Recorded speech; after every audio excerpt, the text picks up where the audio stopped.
رسول خدا بیان کرتے ہیں کہ 3 دوست عبادت کے لیے جو ہے وہ غار میں گئے اور غار میں عبادت کرتے رہے۔ اچانک سے تھوڑا سا طوفان زلزلہ ٹائپ کا آیا، پتھر گرا، غار کا دروازہ بند ہو گیا۔ اب یہ تینوں اندر پھنس گئے۔ اب انہوں نے کہا پروردگار ہم سے کوئی غلطی ہو گئی ہے، ہم سے گناہ ہو گیا جس کی وجہ سے اب ہمیں تو باہر نکال۔ تو تینوں نے کہا کہ جو کام ہم نے اخلاص یعنی صرف اللہ کی خاطر کیا ہوگا ہم اس کو بیان کریں گے، اگر وہ اللہ کی خاطر ہوگا تو دروازہ کھل جائے گا، پتھر ہٹ جائے گا۔ تو پہلے نے شروع کیا، پہلے نے کہا کہ میں ایک خاتون، ایک لیڈیز مجھے اچھی لگی تو میں نے اپنی ساری جان دولت خرچ کر دی کہ میں اسے حاصل کروں، لیکن جب میں نے اسے حاصل کیا تو مجھے خدا کا خوف آیا۔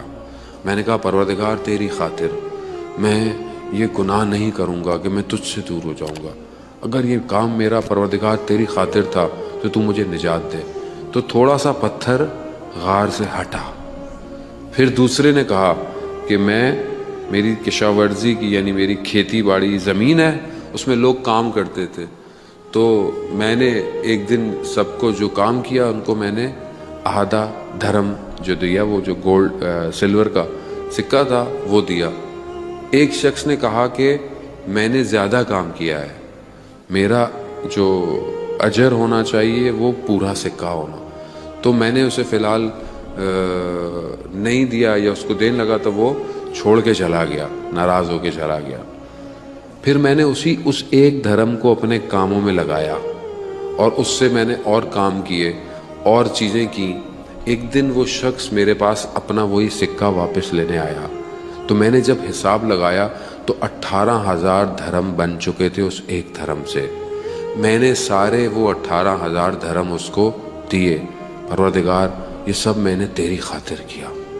تو کہا پتھر تھوڑا سا اور ہٹا، تھوڑی سی روشنی آئی مگر ہم باہر نہیں نکل سکتے تھے۔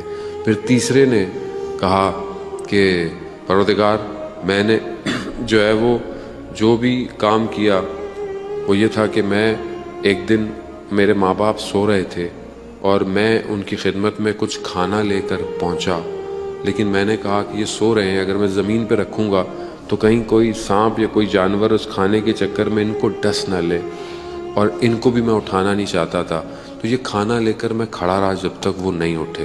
پروردگار میں نے یہ کام خالص تیری خاطر کیا تھا۔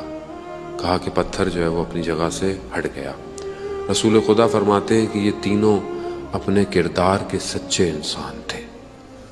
عزیزان محترم، ہم اپنی زندگی میں کہاں پر اخلاص رکھتے ہیں؟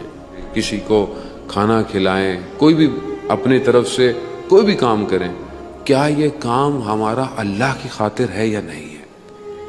تو ہمیں بھی زندگی میں بعض اوقات خدا امتحان سے گزارتا ہے، خدا چیک کرتا ہے کہ یہ خالص ہے یا نہیں ہے، یہ میرے لیے کر رہے ہیں یا کسی اور کے لیے کر رہے ہیں۔ یہیں سے زندگی میں انسان کے پتہ چلتا ہے کہ انسان کیا کر رہا ہے۔